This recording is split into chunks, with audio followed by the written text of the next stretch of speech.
out a bit. So when you join Toastmasters, you probably heard something along the lines of you are going to be on an educational path. This is what the path is about. There are 6 of them. There used to be 11 and all of that. These are what we used to call our educational paths. And now it's just 6 of them. And it's all the 6 on the left side of the slide that are the continuing paths. The 5 paths that you see on the right are the legacy paths. Every educational pathway has 5 core competencies. And what that means is what you're going to gain for being on that path. Number 1 on that list is public speaking. 2 is interpersonal communication. 3 is strategic leadership.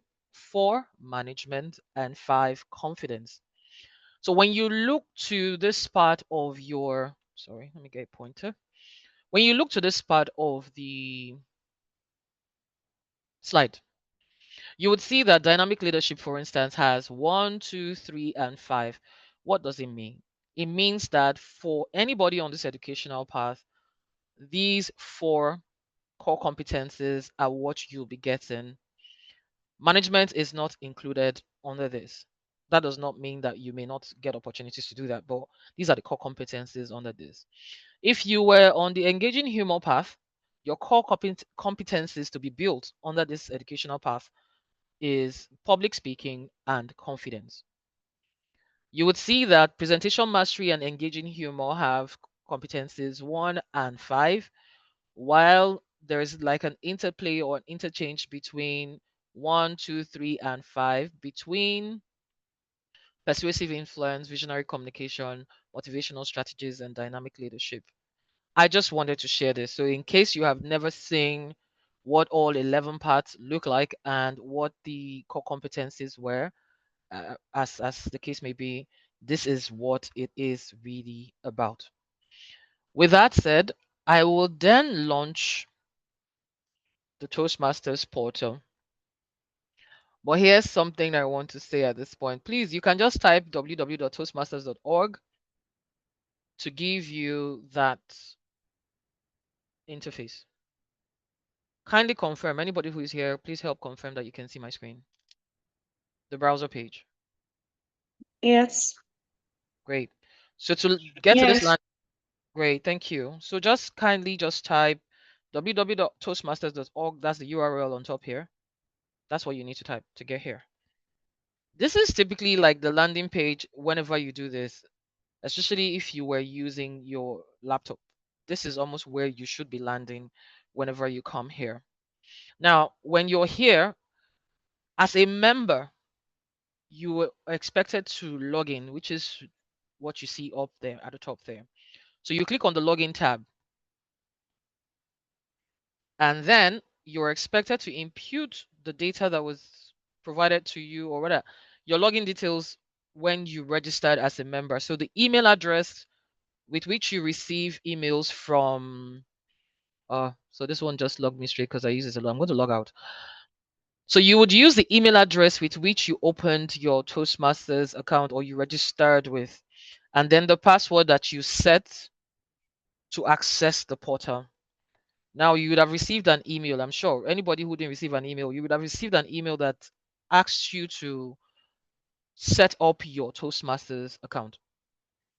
For those who just joined the, for instance, those who just joined my club and those who just onboarded for all the other clubs, you would have received that email and then you did a password reset. So when you come to log in, I wanted to show the interface exactly. So this is what you will see. Even if you were using your mobile phone, this is really what you're still going to see. So you type in the email address and then you type in your password and log in. Just in case you haven't done this, so which means you've never been to the portal and you haven't done that, you would have seen that at the bottom where I did the login, there was forgot password and then there was create password and there was an opportunity for you to sign in. So you try to create an account from that portal and then set up everything that needs to be set up. When you've imputed your basic details, which is your email and your password, this is the default landing page for you. If you were using a laptop, this is what you would see. If you were using your mobile phone, it's still what you see, but maybe not in the number of rows as it's spread out. Or you might actually see it this way, depending on what gadget you're using. We are on Basecamp tour, but we'll just briefly touch on different things around all of this. Now, if you are logged in as a member, I'm sure by now you're wondering why you cannot see some things that I can see on my screen. Is anybody doing this? So you can confirm that.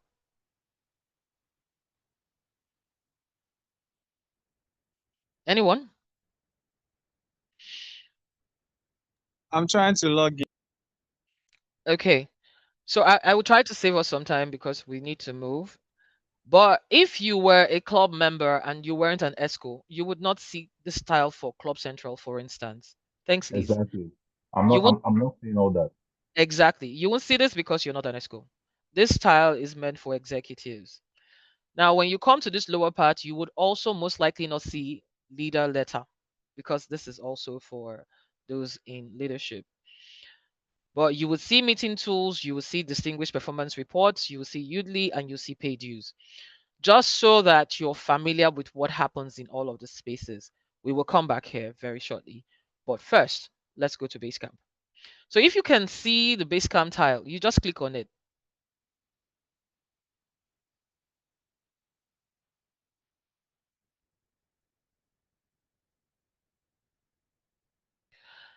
It would load, and this is what your landing page would be again. So every single time you come you log into Basecamp and you're sure that you're in Basecamp, you always see that welcome to Basecamp with your name and the exclamation mark there.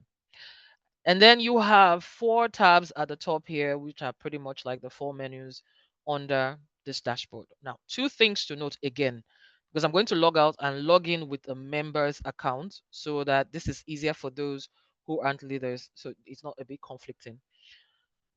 If you are just a member, what you'll be seeing at the top here is your learning dashboard, this notification sign, and your name.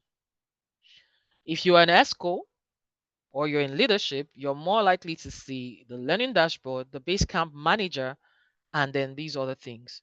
The reason you have access to this is because leaders are expected to approve requests and things like that. So tracking of speeches, submissions, requests, and all the likes happens in this bucket. You're also likely to see just a single tile here if you're on a single path. What that means is if somebody is just joining and they are starting their journey, what you would see is that educational path that you were registered onto when you joined your club. I have two because I'm currently on two paths. I also have the Pathways Mentor program because of either my level on my journey as a Toastmaster or that because I'm in an executive position. The club coach program is also not available to everybody. So I am sure, for instance, Victor, you should be seeing your just one tile. That's what I'm saying. So the only tile that we Yes, here active is this. just one. Exactly. Now, whenever you complete anything that is listed here as active, it comes down here as completed.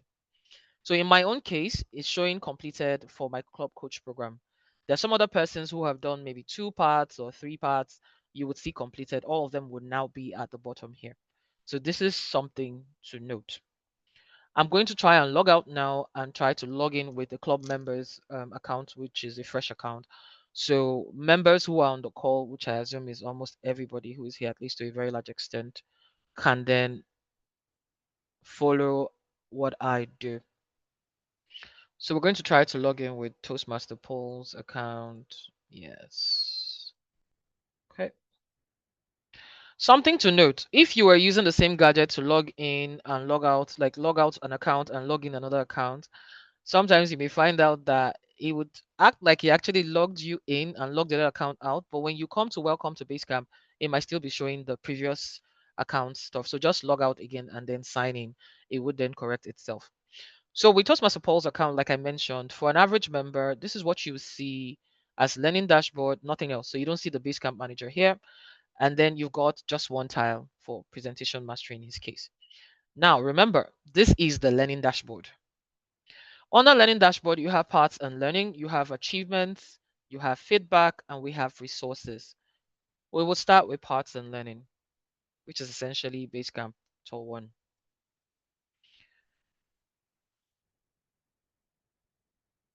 Let's give it a minute to load. Okay. On this interface, the key thing to note when you get here is your overview. So this pane that is to my left, the very extreme, where you have presentation mastery and then you've got overview. Typically, this is how it would show if I didn't collapse it. This is how it would show. Oof, network is dragging.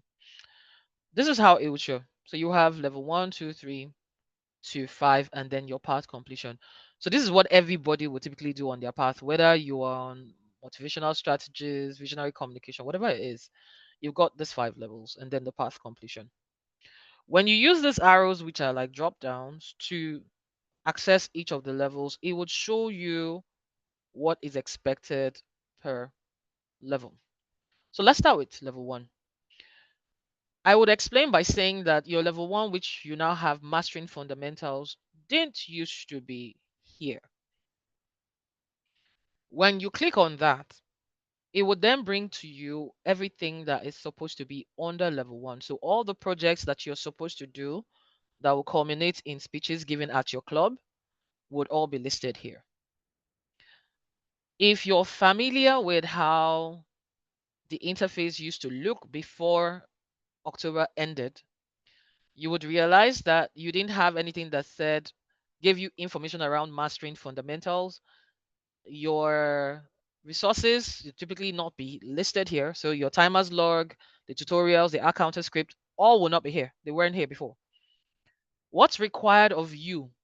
So again, let me explain. The reason you're seeing all those resources listed here is because as someone who is in level 1, you are expected to play either a timer role or an accounting role before you complete your level 1. You're also expected to give a table topic speech at a club meeting even before your icebreaker. That's the change that has happened for level 1. So here you would see your core projects, which are an icebreaker, you're writing a speech with purpose, introduction to vocal variety and body language, and then you've got evaluation and feedback. This last speech is bi-pronged. So it's one project, but then it has the first part where you would come give a speech of your choice, you're giving feedback, and then the second part is that you then come back to the meeting, give the same speech or a different speech, but the intent here is that you have to incorporate the feedback from your first speech in this second speech, and then have the opportunity to also evaluate someone else's speech in the meeting. So overall, if you're in level 1, you're expected to deliver 5 speeches in total. Now, meeting roles required for this, I have highlighted. You're going to be a table topic speaker, and you're expected to do this before your icebreaker speech. You're going to, of course, be a speaker delivering your speeches. You will be an evaluator when you get to your project 4, which I just highlighted. And then you're going to select one of the following additional roles, either a timer or an accounting role, right? It gives you a breakdown of what is expected of you in both roles here. And then when you're done with that, you will then move forward. On this page, you will then see the checklist that explains to you what you need to cross out before you complete your level 1. Now you see that there is a checkbox for participating in table topics, completing your icebreaker, yada, yada, yada, to the end. Your VPE, who is your Basecamp manager, is not going to be able to see these things. So for you to show that you've completed this, you need to log your speeches and log your, what do you call it now? When you speak as a table topic speaker, you need to log that, as well as when you play the role of the timer or the counter, you would have to go to your profile to log that. I'll show us how to do that. It's expected that by the time you're here to populate all of this to the end to complete your requirements, you would have completed all 5 speeches, as well as your role play. Then you can tick on each of these to cross them out to say you've given this and you've done all of that. And then you come to the bottom here and say complete my requirements. You would ask you to submit. You would submit for these. After you're done with all your speeches, then you go to the level 1 completion. But then this was just to highlight the fact that this was a change that didn't exist that is now there. So for those of us who have already completed our level 1, you will still see this. But because you've completed and submitted, it's not required or expected of you anymore. However, for those who haven't begun this journey, this becomes mandatory for you to do. So let's take the icebreaker speech as the first speech, and I'll just use this as the only speech to demo how we will typically access our resources, learn on the project, and be able to then come and clock in the speech when you're done giving your speech. I was at one of the sessions we had at the division yesterday, and there was a very funny comment around the fact that the English and the grammar on Basecamp is from Cambridge because there's a lot of questions to answer and all of that, and that it does make it tedious for you when you want to submit your project. The trick here, like I highlighted yesterday, is most of the things that will be required of you per project are actually expected to be done before you submit that project, before you finish that project.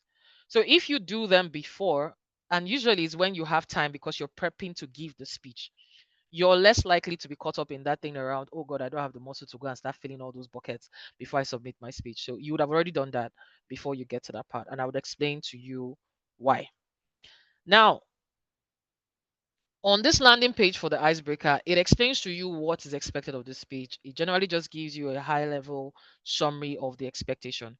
However, what are the resources available to you to deliver this speech specifically? There's always a project checklist for every single project, and that project checklist tells you the things you need to do to complete that speech. You would always have an evaluation resource. You would have the project resource itself that explains in detail the thing that gives you guidance on what to do, how to think, what to put, how do you put your thoughts together, and all of that. And then you would have additional project resource depending on the kind of project that you're doing. Now, for the icebreaker speech, that additional resource is your icebreaker speech outline worksheet. Historically, what and typically what we would do is we will come to this landing page and download all 4 PDF documents. Yes, that's what we will do. I'm going to download them so we can see like what each of them looks like. We'll download all 4 PDF documents and then we go and prep for our speech. Is this a bad way to do it? Can anybody answer me? Do you think it's a good way to do it, or it's a bad way, or not a cool way, or it really works? So there's no need to change it. Any response, please? Please, can I get feedback? Can I still be heard? I don't want to be talking to Okay, I myself. can give you a feedback. Thank you.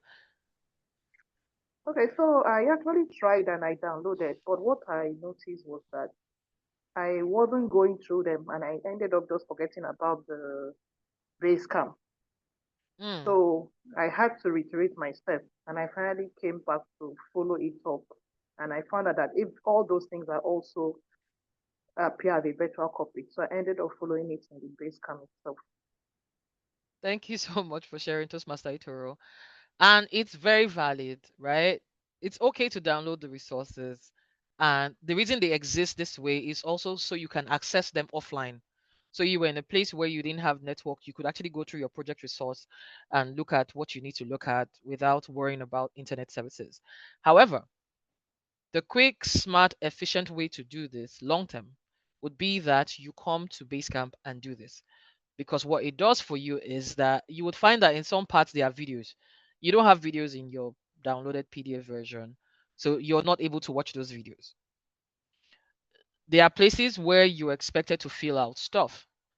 You're least likely to print out a copy of this resource and then write inside those places. So you're more likely not to even give those responses when you're reading and prepping for your speech. This is why the Basecamp option, like working virtually here, or rather online, works a bit better. So now that we've downloaded the resources just to have copies of it, let me just show us what they look like. If you are just starting out and you haven't given your icebreaker speech, this is a speech outline worksheet. It's supposed to help guide you on how to think about putting your speech together. So it has things like your speech title, about yourself. So it's giving you a nudge here where it says list 2 to 4 things about yourself that you would like fellow club members to know. If you're able to list those and then you give your reasons for joining Toastmasters, and of course, what goals you would like to achieve on your Toastmasters journey. By the time you're done doing all of this, putting your speech together becomes a bit easier because you have like a skeletal framework for what it is you want to talk about. The rest of it, you can then find a nice way to come tell the story at the club. This is the icebreaker resource itself. So this is usually like the bulkiest document of them all whenever you download your resources, because it also include your evaluation resource somewhere towards the end. So this particular one is like 21 pages. Okay. Now in this document, you see table of contents, and then it just highlights everything that's expected of you, how to get started, introduction and assignment, what was the purpose of the speech. So you see here in this document, it says there's a video symbol here that says sign into Basecamp to watch the video that supports this project, right? Because this is important. Of course, there are also interactive activities that are online, which we would see. So there are tiles that you have to click for them to flip, which you would not have in this downloaded copy, which is one more reason to actually do this online when you can. So learning in your icebreaker would have this compartment. What I want to just highlight here is everything you see in this PDF is actually online. So every single thing you see here is online. It just makes sense that you're doing it online, so you're able to populate boxes like these ones. Now, this is your evaluation resource, and this is typically sent to your evaluator. With a new Basecamp, when we transitioned last year in October, if you're within a club and you're being evaluated by someone from your club, you don't necessarily need to download the PDF versions of your evaluation form. On the system itself, you can actually share your evaluation form with your evaluator, and your evaluator can finish evaluating and share back with you the completed evaluation form. So there isn't any downloads or anything like that. But if you're starting out, this document is very important, and your VP would almost always call for this. So you're giving a speech at the club meeting tomorrow. Your VP will say, please, can I get your evaluation form? This is what they're talking about. That document tells you how much time you have to speak, who your evaluator is, the speech title, the date, and then the purpose of the speech. This document, of course, is very important for the evaluator so they know why you're coming to the lectern and how to give you feedback that enriches your growth process. And finally, the project checklist. Now, I find that this is probably the one document that we almost always never go through because we just think it's one more thing to tick. But in not doing so, we also don't understand how Toastmasters wants you to prepare for your speeches, and we miss out very important details. One very common thing that you would find on your project checklist most of the time is scheduling your speech with your vice president education. It's almost like, for lack of a better word, a taboo to go give a speech that your VP isn't aware of, because that's the person whom you're supposed to be talking to about your educational journey. So if that person doesn't even know you're going to go and give a speech, they won't approve it. If you submit it to Basecamp, they will not approve it. So please, it's very important. There's no project checklist I would open from any level that you would not see schedule your speech with your vice president education. So this is something we need to take home as Toastmasters. Of course, writing your speech is important. This one, we cannot even overemphasize it. Some of us are very used to not writing. We just think about it and then we practice it, and that's it. But I'll just give you one very candid feedback. When you write your speech, you would see the difference. You would see the difference because it gives you time to make corrections, make adjustments as required without having to try to juggle everything inside your brain. Also, when you write your speech, you're able to share with people who can give you feedback on the written script before you even start practicing your dry run. So think about it, like that. I have spent some time here, so I'm just going to leave this and we go back to Basecamp. Now, some tabs in when you get started, some tabs are collapsed, so you have to click on the arrows when you see them just to read what's in there. I will go to next. Here you have a detailed breakdown of what's expected and what your assignment is. I will just keep moving. Now, this is also something that came into the system last year, October, when we migrated to the new Basecamp. Here, you're expected to populate what you know, what you wonder about, and at the end of your speech, when you've given it, what did you learn? The intent here is to get you to think about your project before you started, the things that you were familiar with, and the things that you didn't have clarity around. And then after you've done that, when you do the speech, now you know probably the answers to the questions about the things you wondered about. So to do this, you just do add new item here and you type basically what you want here. So what do I know as somebody just joining the system? Let me just say I know, I'm just going to repeat what's there. I know my strengths, okay, as a communicator. Once you do that, you just click out. You don't need to submit or anything. It will just keep it as that. And you can add as many items, I think up to 5 or so, or at least 5 here. And the same thing here, and you can type. So you just, when you're done, if you want to add a new item, you click on add item like that, and it keeps going. You do that for both of them because it would bring this back to you when you're completing your project. So what are the competencies to be built by delivering this speech? It would list them here, just like you can see. So we go to next. Same scenario where you have arrows showing you what you're doing in this part and explaining specifically what's expected of you. Now, here is a video. You're expected to watch this video to get context and just generally to guide you and maybe inspire you on how to go about giving your icebreaker speech. So it's important that you watch that video. Now, this illustration here just basically shows you the different parts of your speech outline worksheet. What you see here is not what I just shared with you. This is the older version, so I will just use that. So you click on the pluses because they have content in there. So don't just go through and not bother to look at them. They are there for a reason to guide you.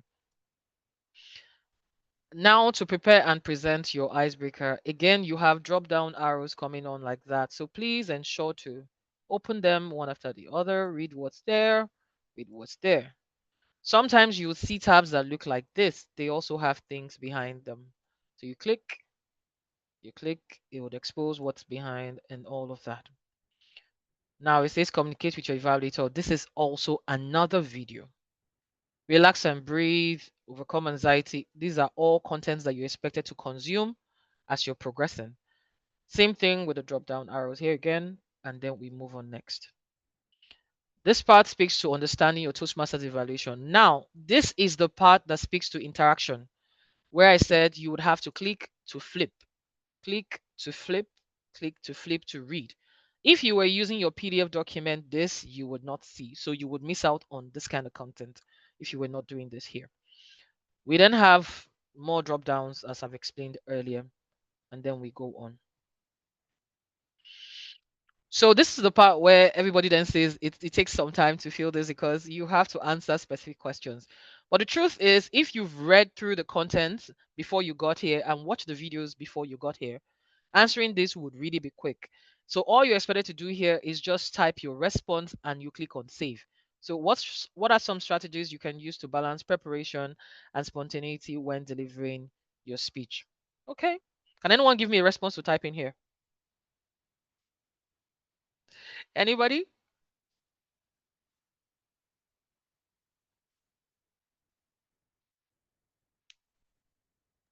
So I think one of the strategies you can use is using real life examples, your Okay. own personal experiences.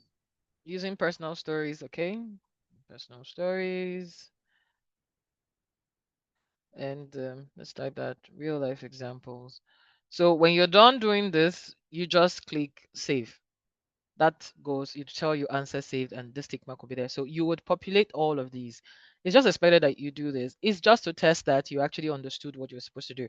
And here's a caveat here by the time you get here. You see this almost for every speech. It would say, before you complete this assignment, take a moment to read through the questions you see here. If you are not able to answer the questions comfortably, review the project again. Okay? So which means that if you jump through all the resources prior to this part, you're more likely not to feel comfortable answering this and you have to go back to go read those. So just something to note. Now when you're done populating all of that and you saved them, you then come to completing your assignment. So again, you then see the checklist for this particular project specifically and then what it entails and all of that. So just in case you're looking at your evaluation form and you don't know what all them 1, 2, 3, 4, 5 means, this is the breakdown of what it means. And then when you do the drop down arrows, this is what it stands for. When you say your vocal variety was exemplary, for instance, or your vocal clarity was exemplary, this is the meaning of that. So you could just use this to have a sense of what feedback you get when you receive your evaluation forms back. Another case of drop downs, and then we do next. So now we've come to the part where we have know, wonder, and learn on the same page. So you'll notice that the inputs I made at the beginning is showing here, which is this one. If I had more things on that wonder, you see them here. You then click on add new item to add for learned, and then you have that. Something to mention. It's very possible for you to log your speech here before you give your speech. So which means if I'm Toastmaster Femi, for instance, and I'm giving my icebreaker, I can write my speech title here, select the date here. So let me do that. Let's just say, okay, I have something here. So what day am I giving the speech? Let's say I was going to give the speech on the 13th. What club? I say Pecten Toastmasters. Now, this interface is only like when you have to select your evaluators. I can only see people in Pecten Toastmasters. If I have dual membership, I would have to select which club I'm getting the evaluator from, and then I would then come here and see the list of members in only that club. So you can't use this evaluator thingy for people outside of your club. You can only send this directly. So it's okay to leave this blank sometimes if the evaluator is not within your club. To select the resource, I can do this and attach the resource there and request description. So let's say I was sending this speech to, I'm going to try to send it to myself.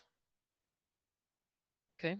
So let me do this. So when I log in with my account, we can actually see the request from Toastmaster Paul.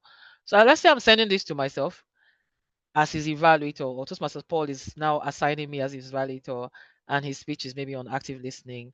I can then say, please kindly access this for my speech on so so so day and all of that.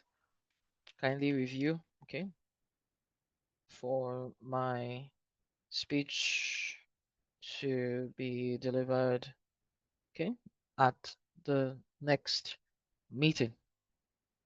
And I say that. Now, if I'm not sending this to somebody within my club, I can just save and log. Because what the system then does for you, it would keep records of all of your speech logs. Again, this is how when you're now completing your path, you're not going to be mentally trying to remember all the speeches you gave, what were the titles, who evaluated me, what did I do. No. If you're conscious about logging your speeches here and saving your logs, by the time you're done with your level one, you will see all your speech logs for level one, level two.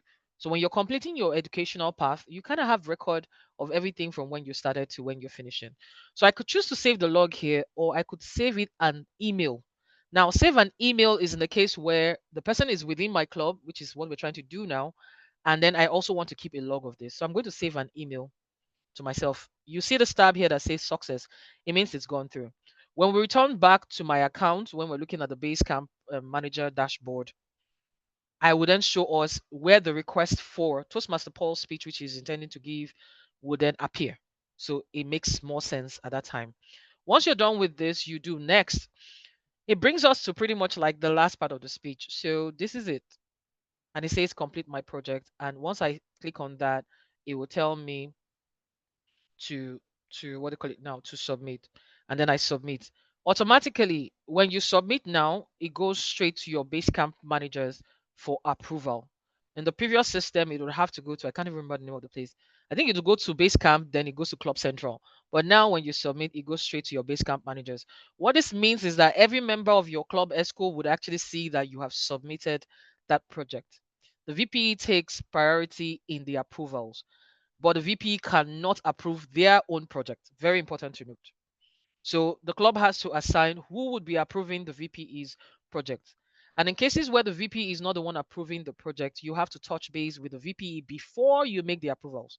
So you're in alignment and there's some sense of synchrony with whatever it is that you're doing. Now you will pretty much repeat this for all your speeches. So this is writing a speech with purpose, is the same thing.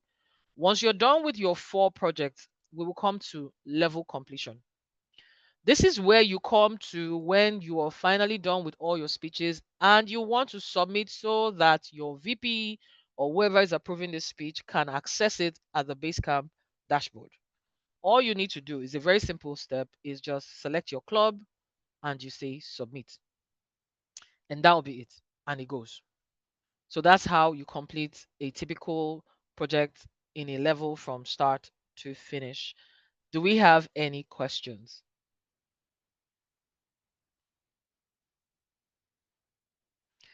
Anyone? You guys are too quiet though. Am I moving too fast?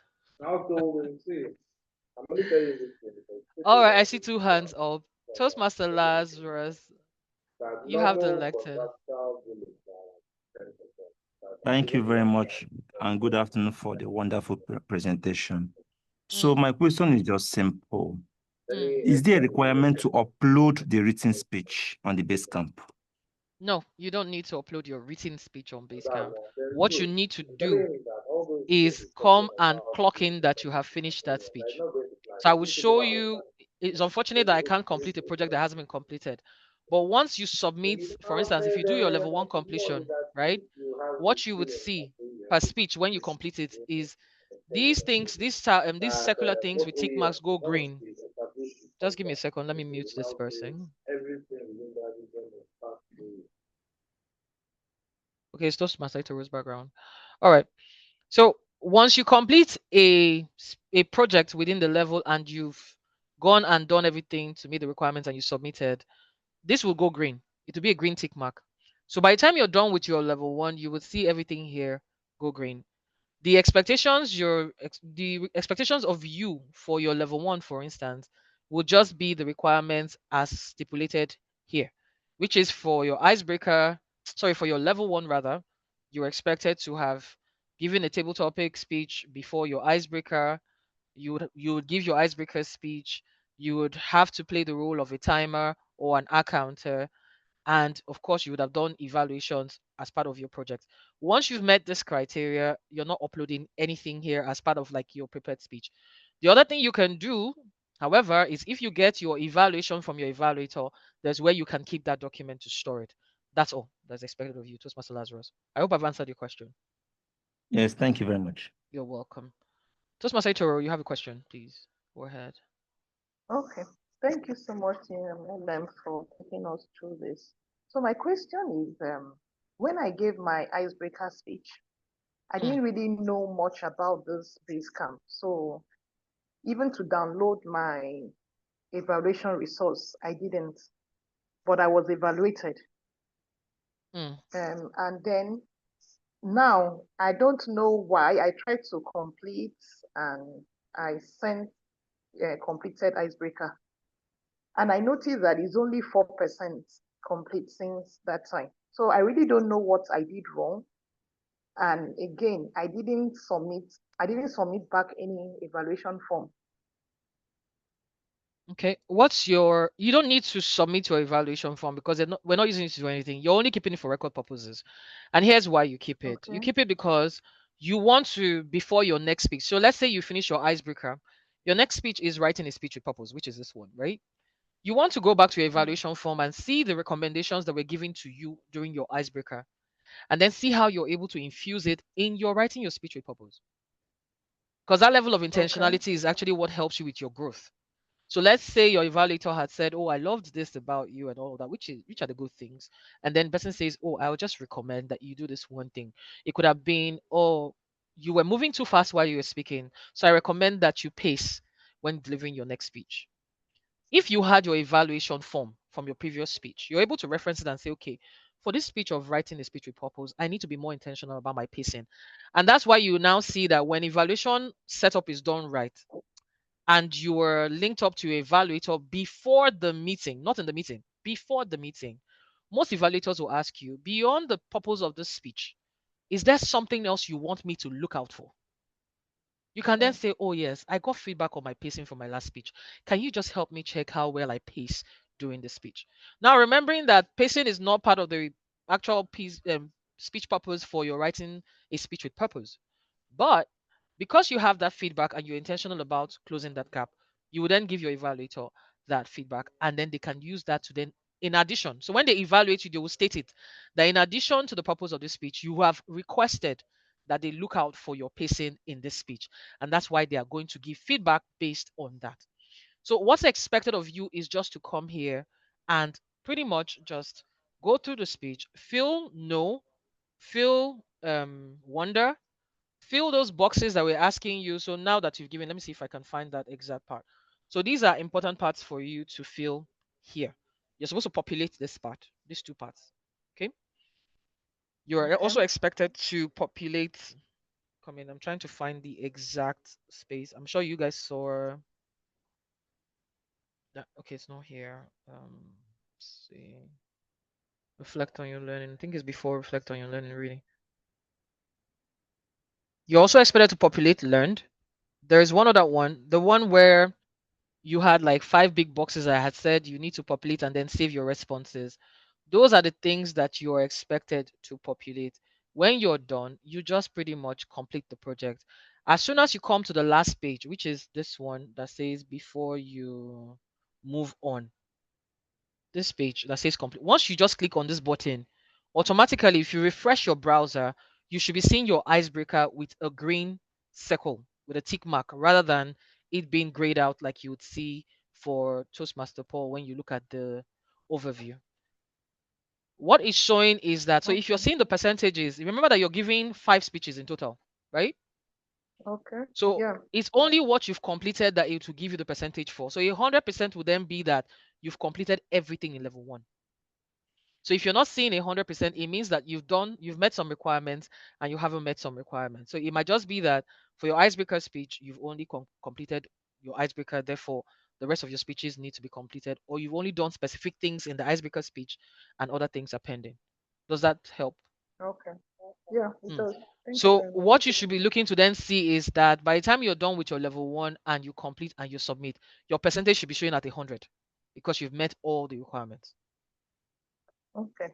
So please, that means if someone from another club is evaluating us, we don't need to write their names anywhere in our base camp.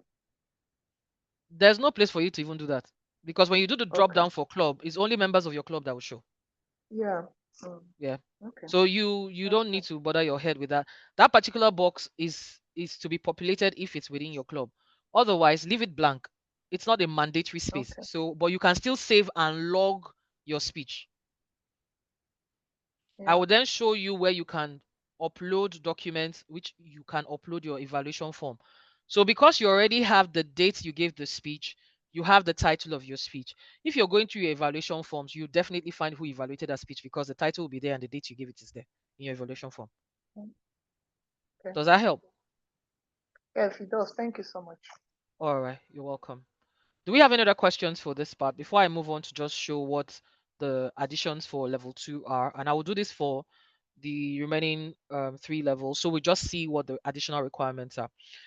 So for level 2, which it says learning your style, okay, for this is presentation mastery path. You would also notice here now that you've got documents or pretty much resources that speak to all of this. What does it mean?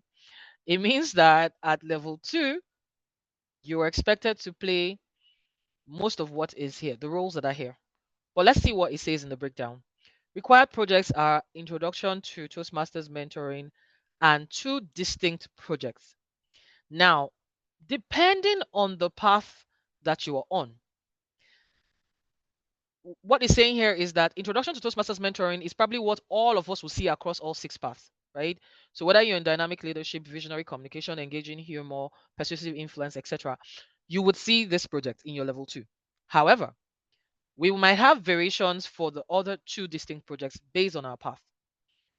For somebody who is in motivational strategies, you most likely will see understanding your communication style and maybe active listening.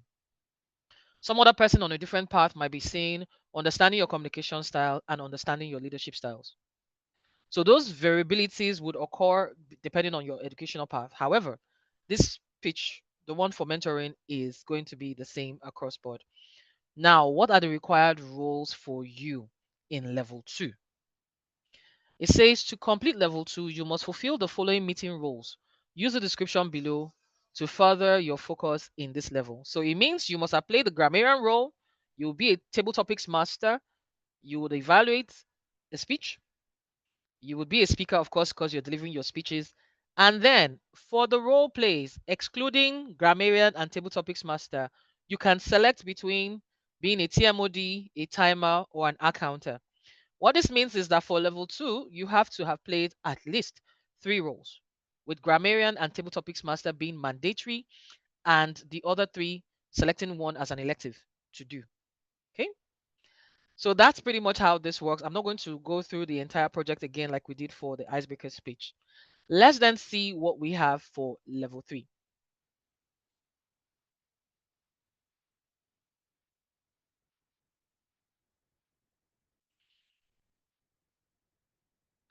So for level 3, which says increasing your knowledge,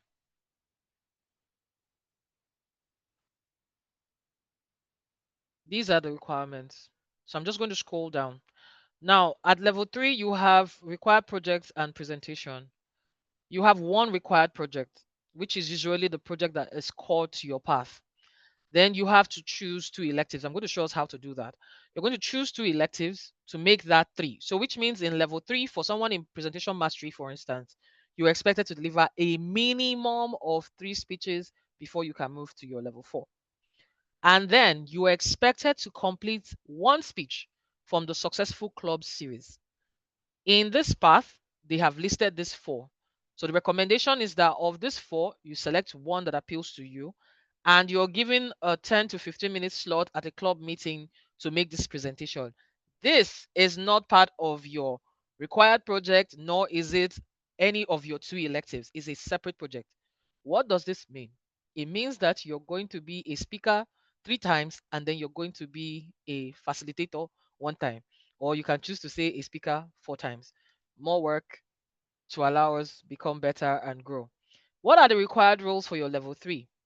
You have to have played the role of the Toastmaster of the day. You have to be an evaluator for someone's speech. You're a speaker, of course. And then you have to select one from the following additional roles. So it's either you're playing the topics master, that's the table topics master, or you're speaking at the table topics segment, or you're becoming an introductory mentor. This is informal. So in this case, what I would even recommend is that you're shadowing somebody who is actually mentoring someone and then picking up on the soft skills to do that. Okay. So here, what have we said? It means that in at level 3, if you were in presentation mastery, which I would assume the requirements will be there for every other person on different parts, is that you got 3 speeches to deliver and then 1 additional one from the successful club series, which is any of your choice listed here. You are expected to play at least 3 roles again. So you have to be TMOD, evaluator, these are mandatory, and then one for topics master, table topic speaker, or introductory mentor. All right. Let's see what we have for level 4.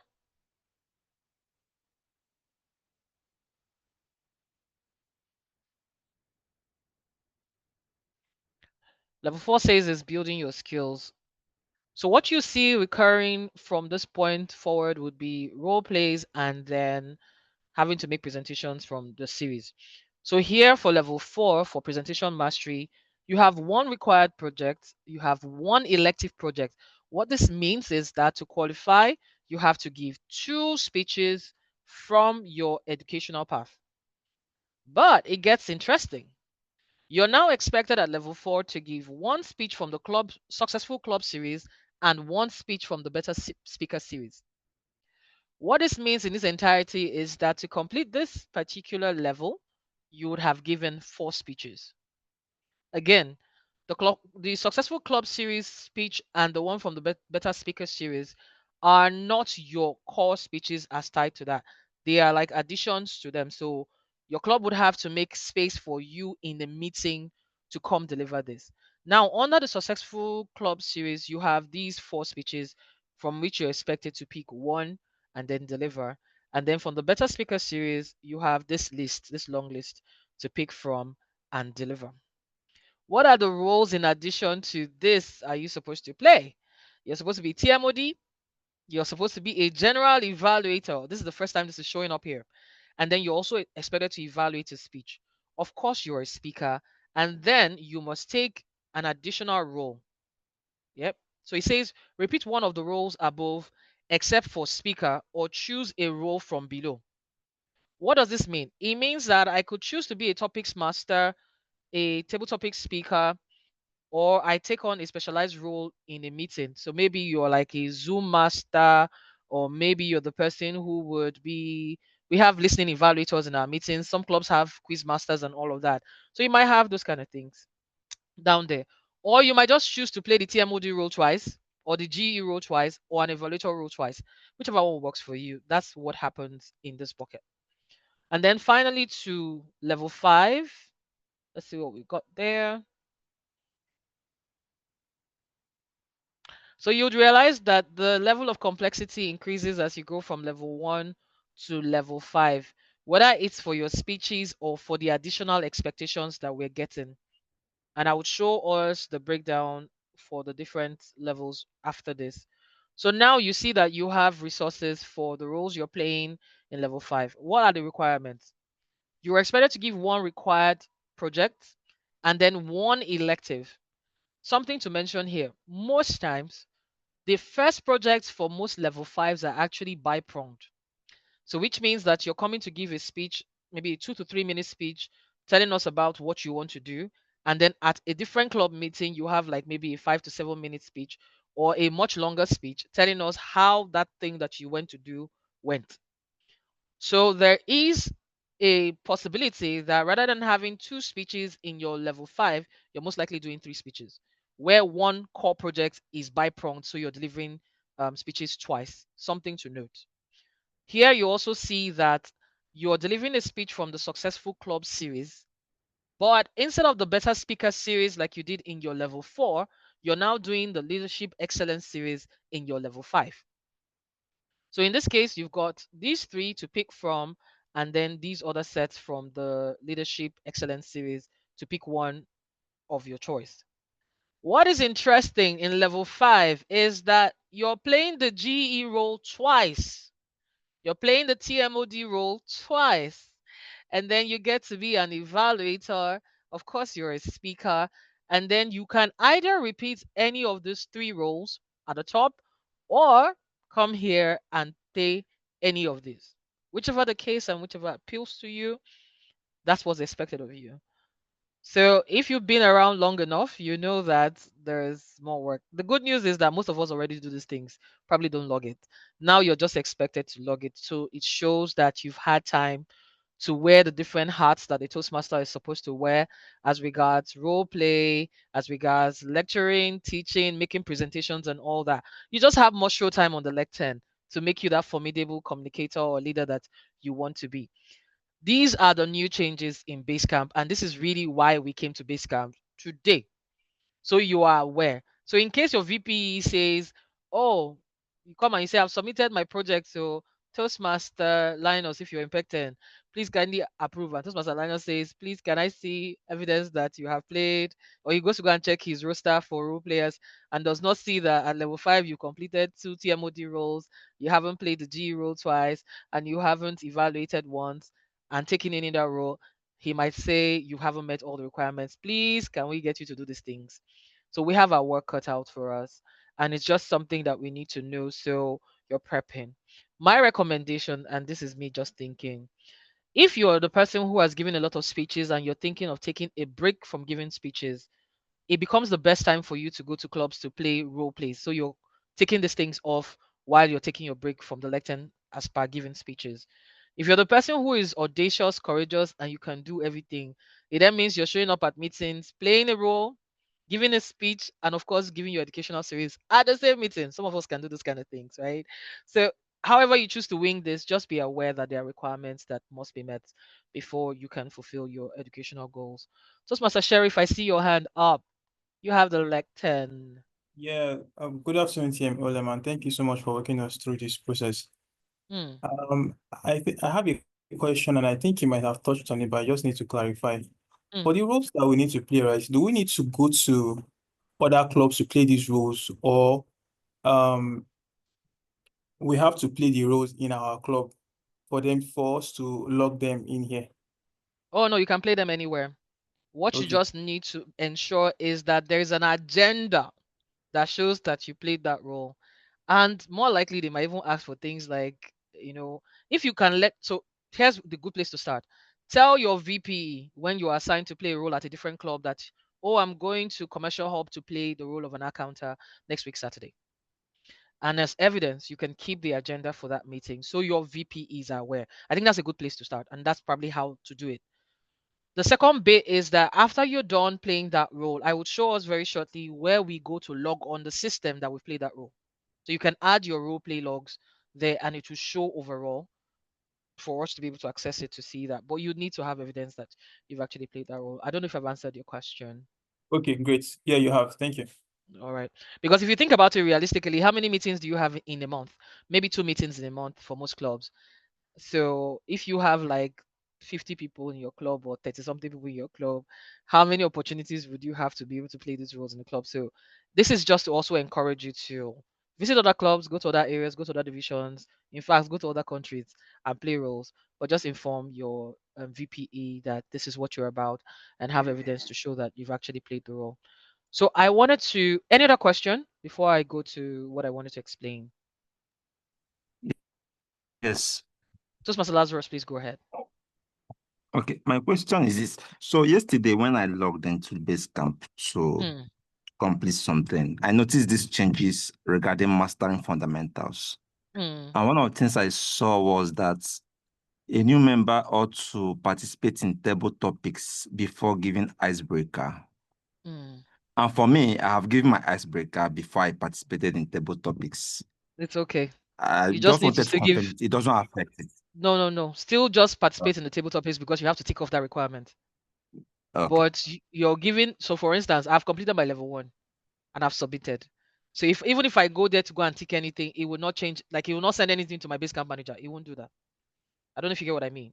But if Yes. you haven't submitted your level 1 officially to your Basecamp manager, you have to tick that box. So if you've already given your icebreaker, just know that now you have to go to some meeting and be intentional about speaking during table topics so you can clear that box. That's what it means for you. Okay, thank you. You're welcome. Okay, so I want to just show us a bit about electives. So we talked about the core speeches, and then we mentioned you saw electives where we said there's a required project, and then there are 2 electives or 1 elective, as the case may be.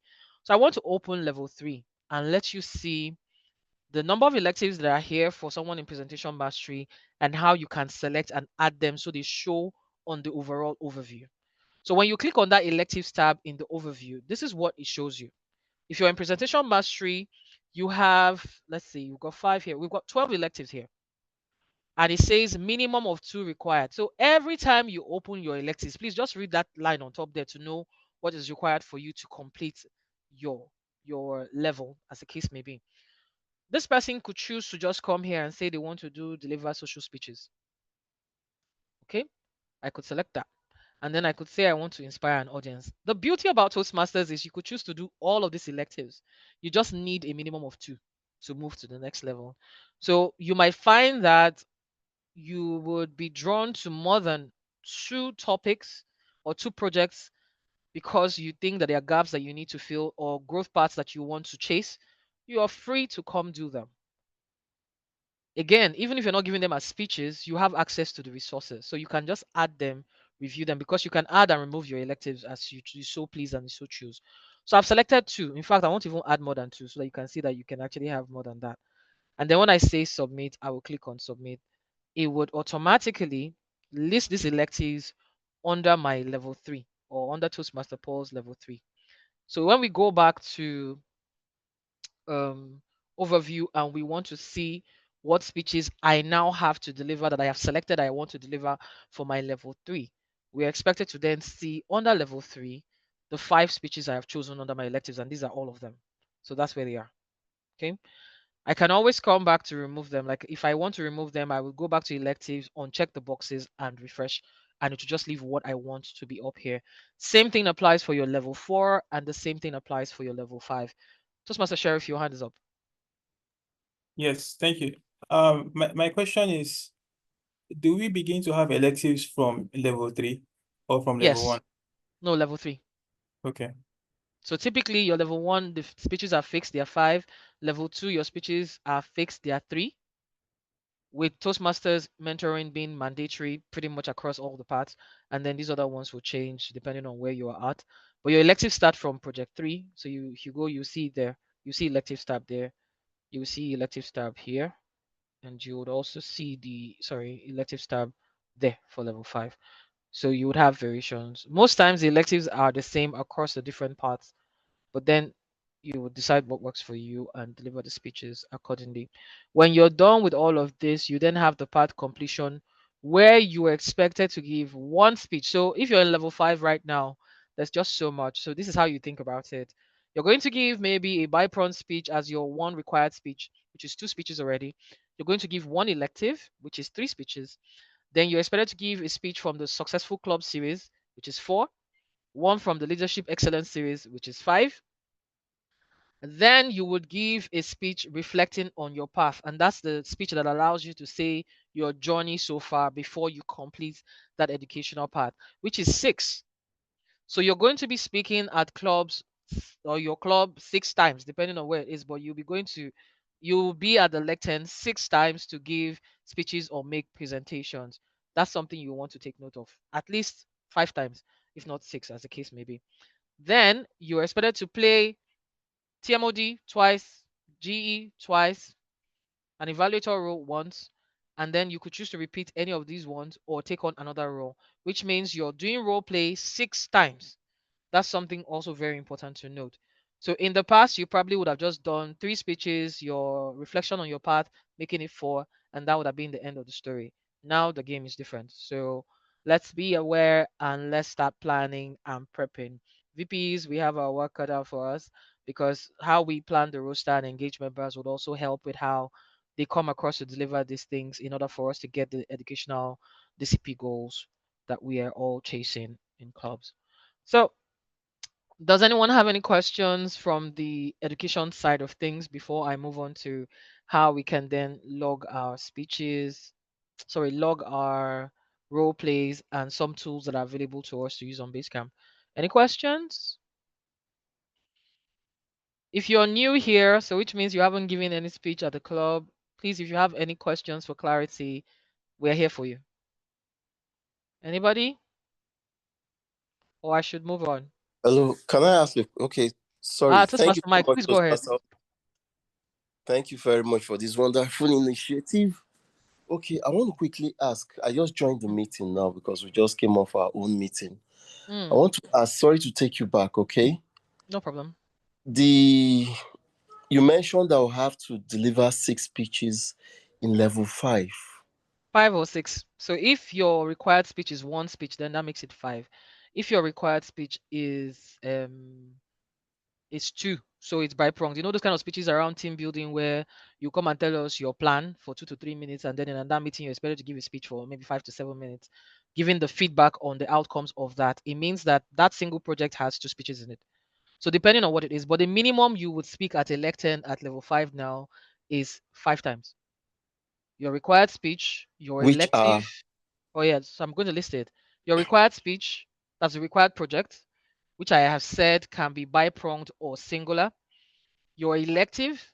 Then the new additions on Basecamp is that you're going to give a speech or a presentation from the Successful Club series, which will be highlighted. Okay, maybe I should just even open this one again so you see it. You're going to give a speech from the Successful Club series. You're going to give a speech from the Leadership Excellence series. And then you're going to give your reflection on the path speech. So that makes it 5 or 6, depending on whether your first project is bi-pronged or not. And this is what it looks like. Can you see my screen, Toastmaster Michael? yes, I can. So you have this one, then you have that one, then you have a speech from here, a speech from here.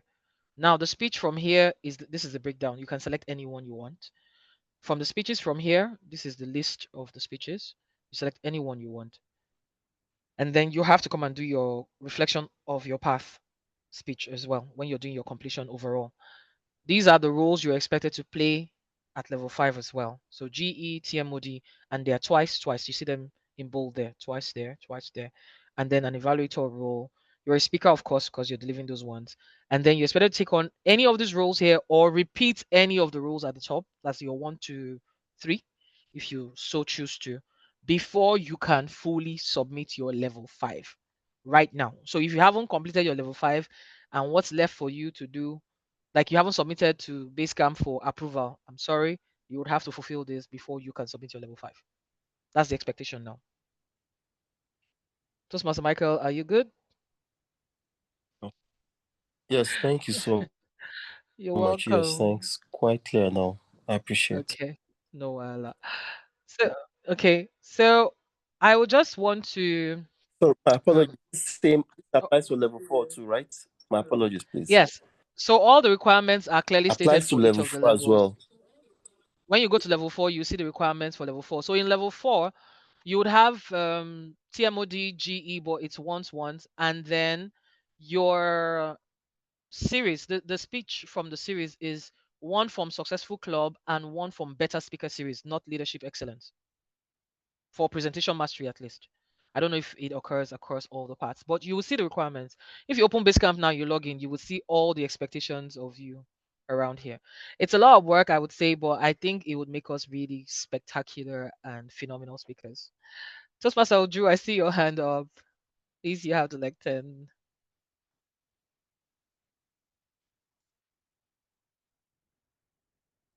Toastmaster Drew, Obiano Drew. I'm guessing that's you. Can you hear me? Yeah, I can Okay, hear can you you hear me now. now? All right, Mm-hmm, cool. mm-hmm. Sorry, I came in a bit late, but I may take you a little bit back. For those of us who are new, I want to know, I want to have clarity. Like, where are we supposed to start from? Is it from the base camp or from doing the speeches? I know I'm going So to rewatch this video when we're done, but can I just ask this question on my So Basecamp is where all the requirements and expectations are outlined. That's really what it is. So what we're doing today is just to show you how to get here and what to do when you get here. So you're starting from level 1, which means that when you come to Basecamp and you launch your tile for presentation mastery or visionary communication, whichever path you're on, you would click on overview so that you can see. So you come to that left part and click on overview so you can see everything that's lined up for you. Truth of the matter is you're allowed to view everything from level 1 to 5, right? But you're expected to do things sequentially in order for it to count. So for instance, if you completed your level 2 without completing your level 1, if that were possible, so maybe for somebody returning, you would still it will still not your level 2 will not count for DCP because when you're submitting, you would have to have submitted your level 1 before your level 2 for it to show on that dashboard. So that's something important to note. So for you, Uju, that's starting out, you will come here and the first thing you click on is mastering fundamentals. So when you click on it, it will launch and to load. And pretty much from there, you're just doing next. So there's guidance, there are documents that guide you on what to do, when to do, how to do. And if you have any questions, of course, typically you can dot back to your club president or your VPE or any other person who is seasoned in your club to provide clarity on what to do. But you are in base camp as your first move. So you have to come here. You have to come here. See what resources are available to you and then just follow them through. If you need clarity, then you call someone to support you and all of that. Does that help? that helps. Thank you. All right. Great stuff. So I'm going to log out of Toastmaster Paul's Basecamp account and I'm going to just join as a Basecamp manager now, as someone who's an ESCO. So you can then see for those who are VPEs and ESCOs, the other dashboard that you may have access to and what happens at that back end. Oh yeah, but I need to go back to the very first place. So as members, we also need to see other things that we're expected to do outside of your educational requirements. So this tab here at the top here that says Toastmasters pathway, top left, extreme left at the top there. If you click on it, it should bring you back to the main landing page for Basecamp. Okay. You can use your back arrow, of course, but that's just something I wanted to show us. So we've looked at paths and learnings. Now let's look at achievements. When you click on the achievements tab, it shows you your progress over time. Now for Toastmaster Paul, who is on the presentation mastery path and has just started out, his icons are all grayed out because he hasn't achieved any badge as it speaks to his educational level completions, whether it's 1, 2 to 5. So that's why these are grayed out. But he has received feedback badges for being an accounter and a timer. Okay, I will show us how we can give feedback. I can even launch one of these for you to see. Okay, so you are allowed, you can share to social media platforms when you get these badges just to brag that you're a fantastic accountant and all that. You could do that. And if you had additional feedback, all of that will show here. We just did a speech log. If anybody remembered, when I went there, I had logged that he was going to give a speech on the 13th, and this is what the speech is, and I was evaluating that speech. So that's why it's showing here. So these are the things that will show in this area. If you wanted to see badges or achievements that have been earned, you will click on earned. This is on all, so that's why it's showing everything. If we say earned, it would only show his feedback badges and his log. If we say available to earn, it will show those that are grayed out for us to look at. That's what happens here. Now, under the feedback tab, you have the member feedback and then you have the evaluation feedback. Under member feedback, there are two tabs. You as a member, so I am Toastmaster Paul, I want to give feedback to somebody in my club. Again, you can only do this for members in your club. So let's say we went to a meeting last week Tuesday, and I had my grammarian from my club say Toastmaster Ekuchi, and she was really good. And Toastmaster Paul is excited to say, oh, Toastmaster Ekuchi, I really want to tell you how well you've done as a grammarian. I was really impressed by your role play. He can then say give feedback, and he clicks on that. You would select the club, you do Pecten Toastmasters. Member, remember, like I said, you can only select from the list of the clubs you have access to. So he then comes here and he would look for Toastmaster Ekuchi. So let me see. Did I miss her name? For purposes of time, let me pick anybody I see here. So let's say Toastmaster Bokoruma was the one who gave that speech, played the role of a grammarian. Now, in this bucket, he's going to type what he thought. If you wanted to give Toastmaster Bokoruma the courageous badge because he felt okay, it was the first time debuting as a grammarian and he did a fantastic job, he can choose to give him a badge of courage and say, oh, I loved your courage for coming to the lectern to play the role of the grammarian and doing so really well. For you to give badges, you can't give two badges at the same time. What I mean is you can't select two options at the same time. You have to give one, then come back and give another. So let's say I wanted to give the badge for being courageous, but also because he played the role of the grammarian. You would see it here. So role plays have their badges. So the grammarian is last. I can then select this badge to add to that and then leave the feedback here. Do I want this to be visible to all club members? Of course. But if I wanted this badge to go privately to just a few selected members, I tick on this option box and select the members I want to see. And then it goes to the person. I said post feedback. And automatically, Toastmaster Bokoruma would receive a notification via email, as well as when he comes to Basecamp, he would see it in this place, or when he clicks on his notification, he would see that he has received a notification with a badge for the role that he has played. This is something that we don't have as a culture, even as my club, we're just trying to start it out. But I think it's a great thing to do because if you've been in the club for like a year and you come here and you see many badges that you got on different days where you did different things or just showed up at the lectern and people appreciate you for it, there's a feeling you get about it. I don't know about you, but I think it would be a great feeling for me to have. So you can give. On the flip side, you can also request feedback. So maybe you gave a speech at the club meeting today and you wanted more information or more feedback from people aside your evaluator at the club meeting. So I can just come here and say request feedback. And I say, okay, I put the name of the club member I want to. And you can do this for as many club members. So I can send it to my VP and say, please, I'm not exactly sure how my speech went today, but can you give me feedback on my pacing? Can you give me feedback on my speech overall? Can you give me feedback on my role play? Whatever it is, you can actually also request. And then you send your request. If you want it to be visible to only the person you're sending it to, again, you select this. If you want it to be visible to just all other person you don't care, that's fine as well. So sending and receiving feedback is key to what we do as Toastmasters because it also helps with our growth. So please be generous with your feedback when you have some, and also give feedback when it's requested, genuine feedback when it's requested, or unfeigned feedback. Let me use the word of the day I learned today. Thank you. Now to evaluation feedback. Two things happen in this space. Just give me a minute. Let me mute. Toastmaster. Oh, hasn't even joined. All right. Sorry, I can't even mute. Okay, I can mute now. Thank you. Sorry about that. So for evaluation feedback, remember what I shared with you when we were on the path and learning tab, and I said that if you had someone in your club, you could just send your evaluation form directly from there to the person via email after saving your log. You could also come here to do that.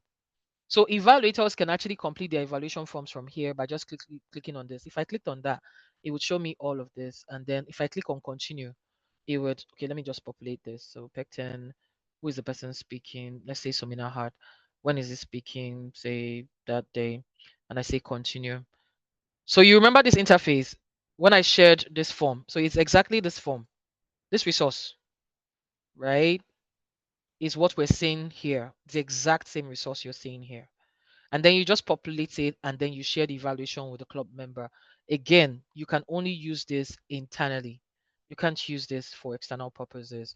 So if you're going to be evaluated by somebody outside of the club, this won't work.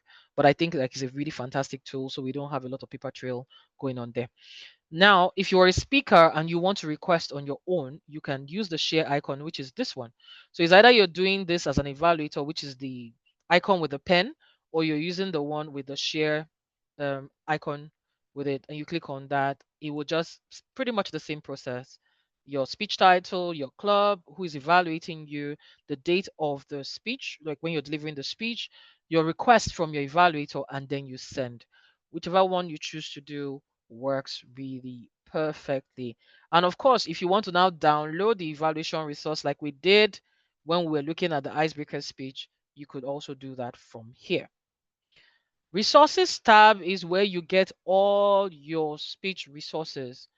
The way this works is we've got different languages here. So I always recommend when you come to this page, you want to filter your language to English so that the only forms or resources you're seeing here are the ones in English.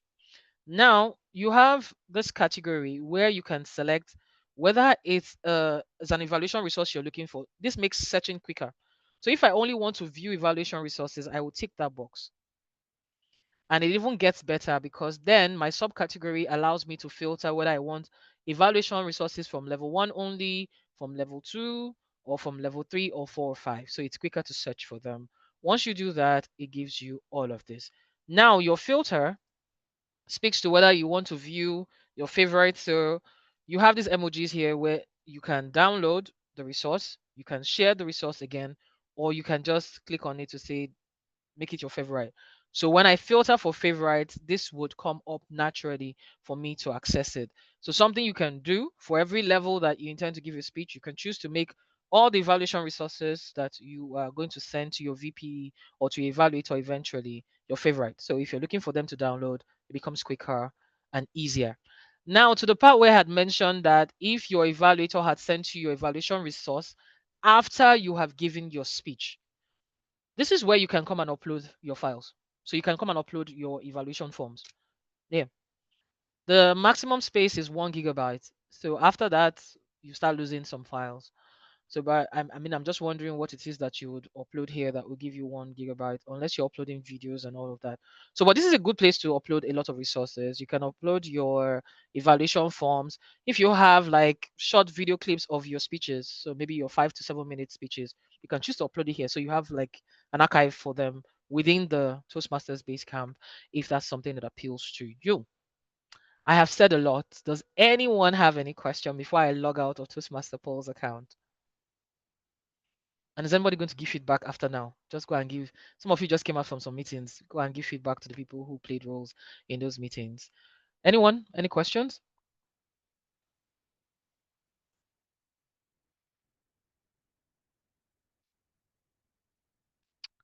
Can I still be heard? Say yay if you can Yes, hear me. yay. Yes, loud and Yes, clear. yes. Good. Ah, I see it's a lot to take in, huh? I'm sorry, but this is the new life that we have to live. Okay, maybe I can even still use Toastmaster Paul's profile too. Okay, no, let me sign out because I think I want to show us a couple of things. But the Basecamp 3 part, which I had shown on the roadmap initially, is where we look at profiles and how we are able to log our role plays. So it shows with the date and the role that you had played. I'm going to sign out from his account now and then go back to mine as a Basecamp manager so we can run through those really quickly.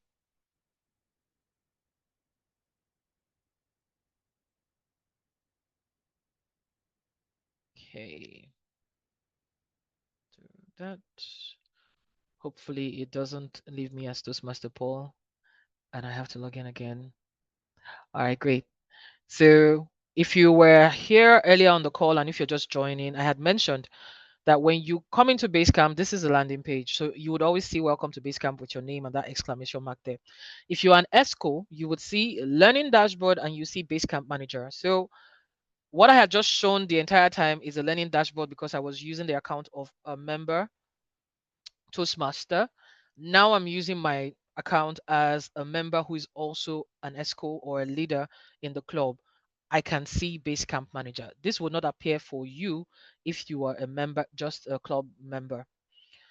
So I had said, optionally, what you might also find when you land here, if you are taking on much more than just being a member of a club, you might see things like club coach program or pathways mentor program recommended to you or suggested. That's what they usually write, suggested. You can click on them, read what's there, and progress on them. As a matter of fact, if you're a mentor, you really should do the pathways mentor program. It's very useful.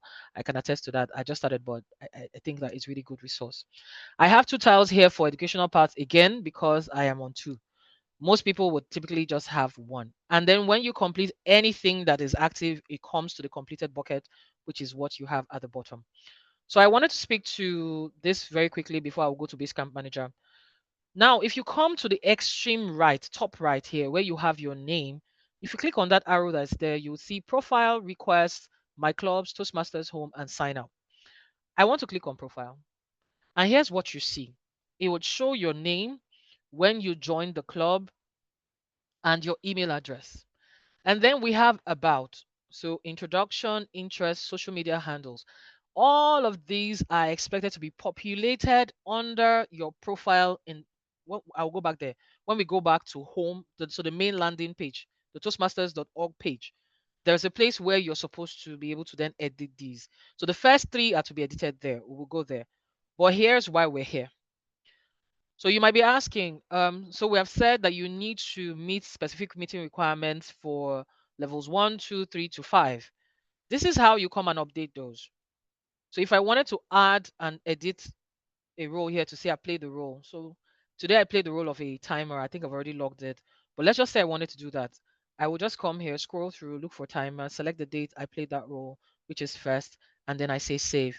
So it would add it to, it's giving me an error because it says the current record already exists. But let's say I take on the role of a grammarian today and I say save. You would see that it adds that to my log. You can also delete it. So I can just quickly click that and delete it if it was wrongly added. But that's how you add it. So it's expected that you log this and you populate this, please, because that's actually how you then are able to keep track and show that you've played those roles. Of course, if you played the role and it was not at the club and your VP cannot vet, we would need the agenda to verify that or some meeting evidence to verify that. But this is how you're able to log. It helps you as well to just know how many roles, how much you've been about, and how many roles you played within a specific window. Again, it shows your parts in progress at the bottom here. Achievements is exactly what we've seen at the back, which is what I've shown you initially in the core Basecamp space. So for mine, because I've completed my 4 levels, I have badges for the 4 pending, my 5 and my overall pathway completions. And then I don't have any badge. And okay, I have 2 speeches logged here as well, like what I mentioned. Again, you have the opportunity to give feedback from this. So I received this feedback from a club member today, this morning. She just sent this to me after I had sent the feedback for their onboarding to them. So this is what happens on that profile, essentially. I just wanted us to know that because this was very important and critical to the conversation. So now that we know that, when someone sends you a request, if anybody was here earlier on, you remember someone sent a request, rather, I sent a request with Toastmaster Paul's account saying that I needed my speech to be evaluated, that I'm delivering XYZ. So you see it here. That's the very first request here that Toastmaster Paul has sent to me. So you see it here.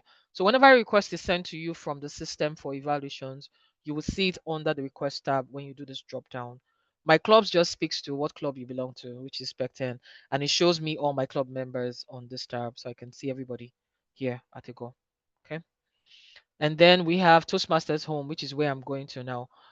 But before I go to Toastmasters Home, I want to go to Basecamp Manager and just run through it really quickly, maybe in 10 minutes, because this is only applicable to club ESCOs, but you probably want to see this.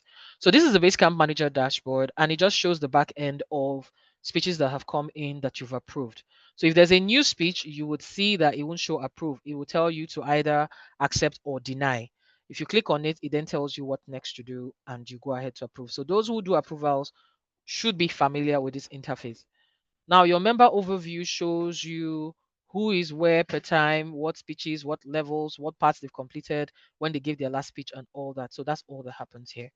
Then parts in progress is like a dashboard, a summary dashboard. So if you're a VPE and you're trying to look for whom to chase specifically for what speech to meet a DCP goal, this is a good place to start. It usually takes some time to load, but this will show every single club member where they are at, how many speeches they've given, of the total number of speeches expected of them, and all of that. So that's what happens at this back end here. Okay. And then recent activities. So what has happened in the club in the last 60 days, you would also see all of those things and kind of have an idea of what's going on in your club. So that's what happens on the Basecamp Manager dashboard. With that said, I would now go to Toastmasters home. While we're going over there, if anybody has any questions, please feel free to ask. Anyone? Let me check the comments. Any questions, please?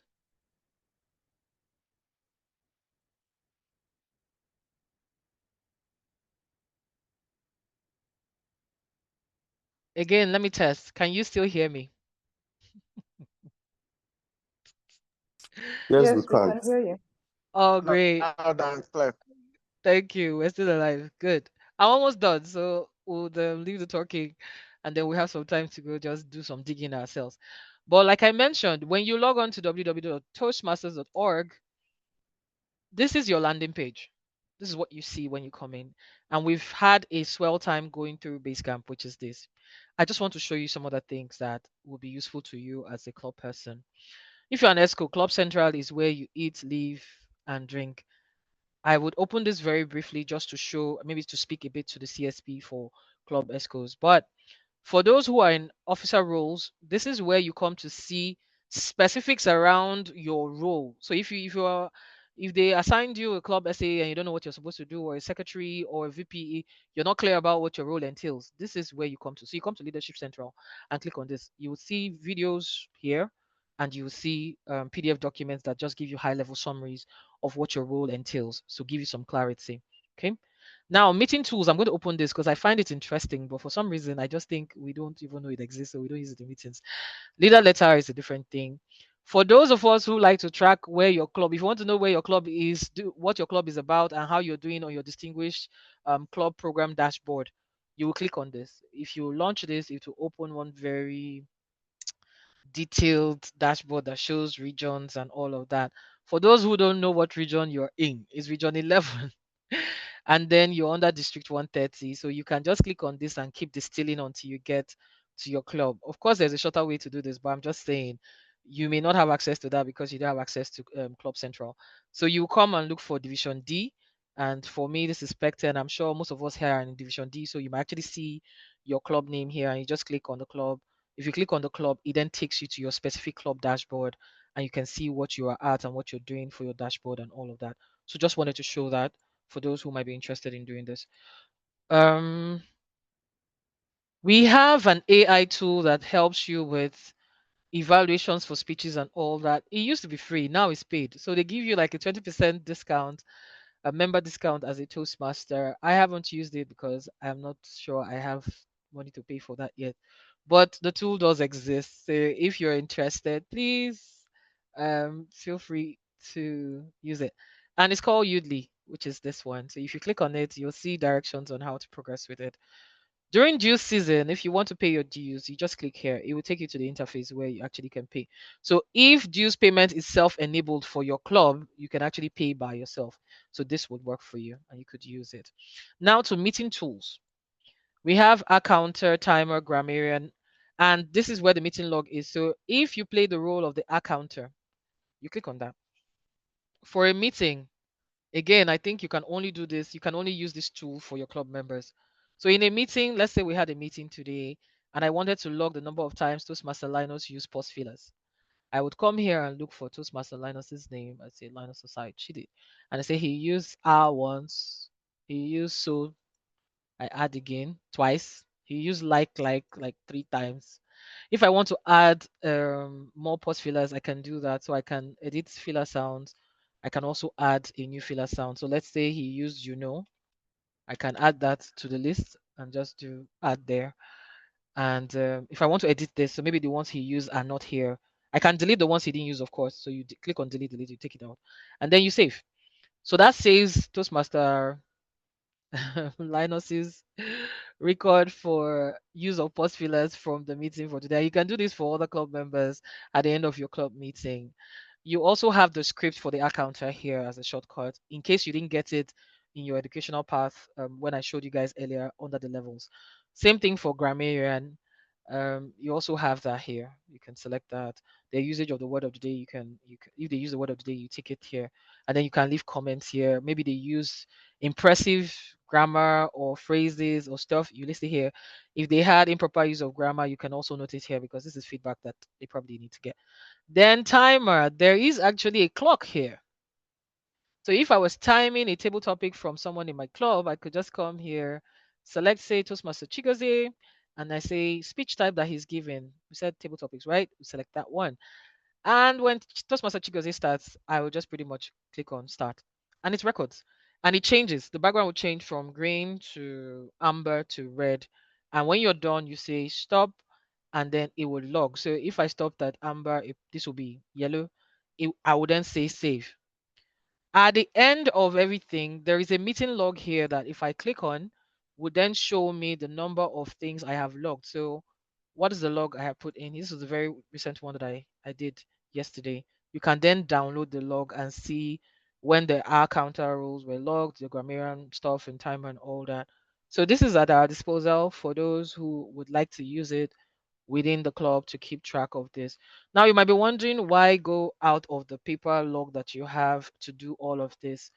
Here's how we actually use the log. And if you knew me when I was VP, I always would request for your logs when you play a role at my club was because for the accounting log, you wanted to support members or give feedback to their mentors to say, I observed that this, based on the evaluations, that this person tends to use a particular pause filler sound or a particular filler word, and just in the preparation for the person's speeches and the things they do going forward, can you help with ensuring that maybe they're pacing right or they are aware that they have these filler sounds, therefore they're able to improve it? On the grammar side of things as well, time management, of course, still important. Oh, for your last two speeches, it seemed like you went overboard with the allotted time for your table topic or your core speech. Maybe we need to dedicate more time in getting you to manage yourself when you speak. So that's what this does for you as a club record. So your VPE is able to use this, or some other club exco, or your mentors will be able to use this to do something important. Might seem like a lot, but then if it's doable, you might get some benefits from it. So just something to mention there.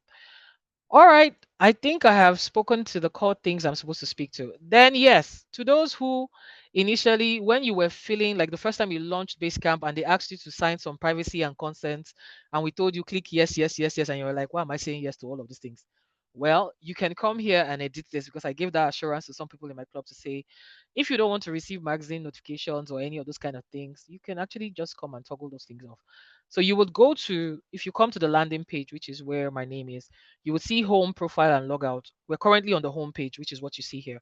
So we would go to my profile. Now, this is different from what you saw in Basecamp. So you click on my profile, it will bring you this nice breakdown of tiles. So under personal details, you will then see your name, member number, mobile phone, your Gmail. If I click on edit, is where you will then see opportunities to add things like introducing yourself, your interest, and all your social media handles. You can include all of those and then save it. So that's what happens in this bucket. Under privacy and consent is where I told you that we told you to click on all those things. So if you decide for any reason you don't want to receive emails or get notified by anything, we've clicked yes, you can come here and do no, no, no, no, right? And then come here and save that. Toastmasters will honor that change from here automatically going forward, right? Download my data, of course, is if things there. Pay your dues, deleting your account. Please, we hope you don't do that. My clubs. So if you belong to more than one club, you will see here.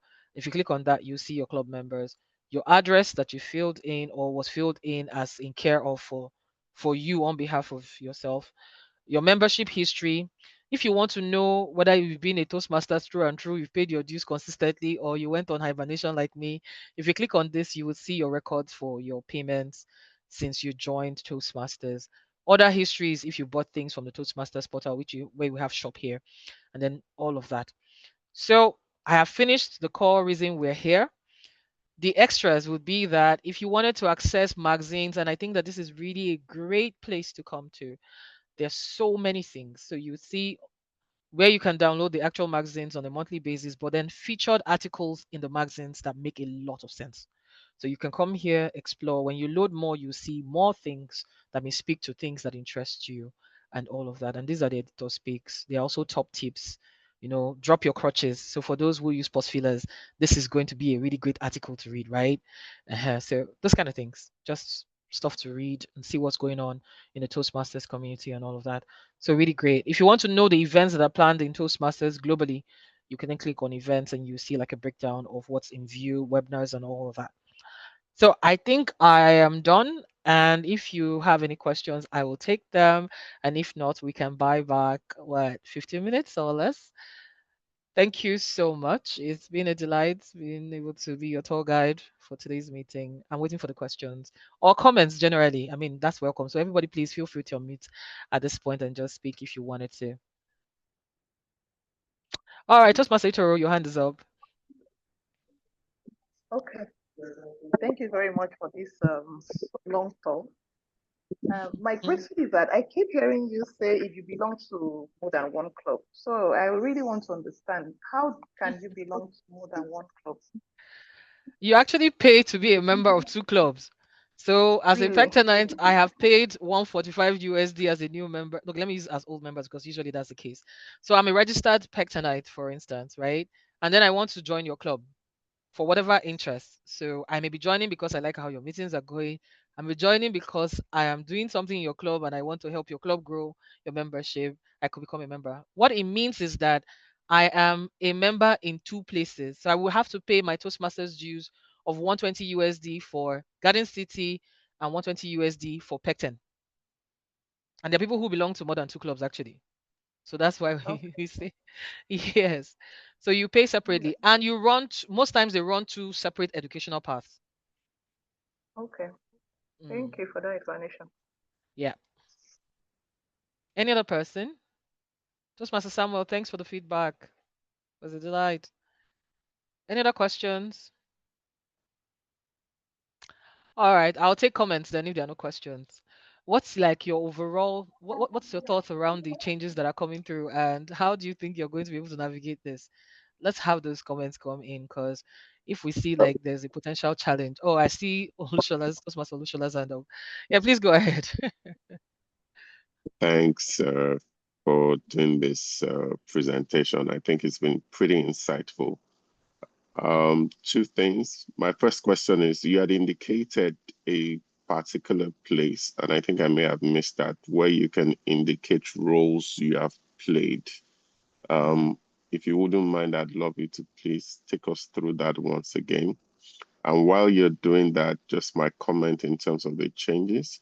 I feel like, look, these changes may seem a bit inundating ab initio, but I think they are very, very good changes because it helps us to try to optimize what we're getting out of the Toastmasters at the end of the day. Okay, so this is within base camp actually. Yeah, so you go to Basecamp and then you go to the top right corner, click on that tiny arrow, go to profile.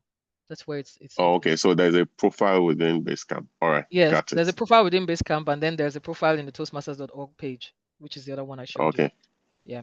all right. Thank you very much. All right. You're welcome. Toastmaster and Tia, your hand is up.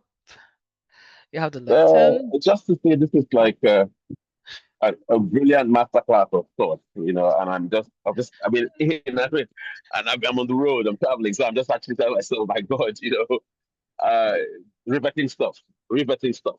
And I hope the recording exists. I hope people can go back to this because, frankly, it's masterclass 505, frankly, for Basecamp. And I remember that I was Basecamp manager many, many years ago, and it looks so very different today.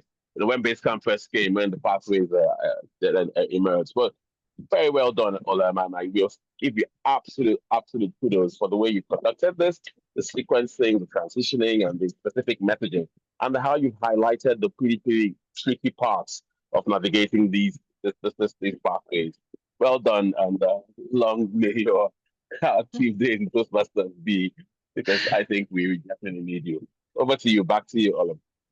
Thank you so much for the feedback. And yes, there's going to be a recording. I will try to get this up on YouTube today or tomorrow at most. So those who missed the session can actually catch up. And of course, if you're here, this is a lot of information.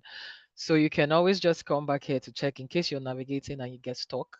You can always just go to the videos and check what works and what doesn't. And yes, you still have access to me just to know if you want to ask specific questions, you can always come across to ask. So I see that Toastmaster in Infon had said, what happens if one doesn't renew their membership in a particular season? Do you lose all saved information and profile?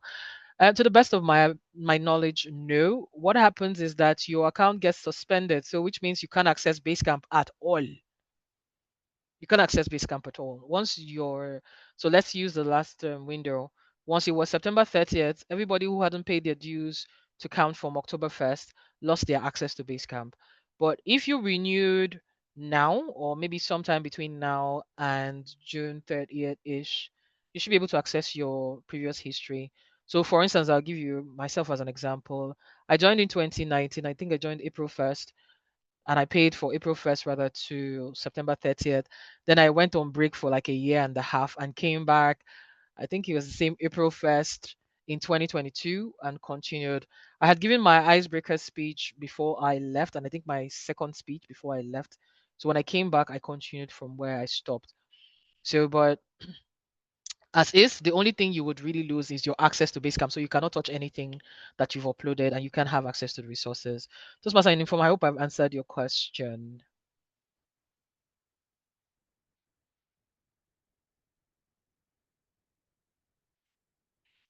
I'd like to see a reaction, maybe chat response or something. Does anyone have any other questions to ask?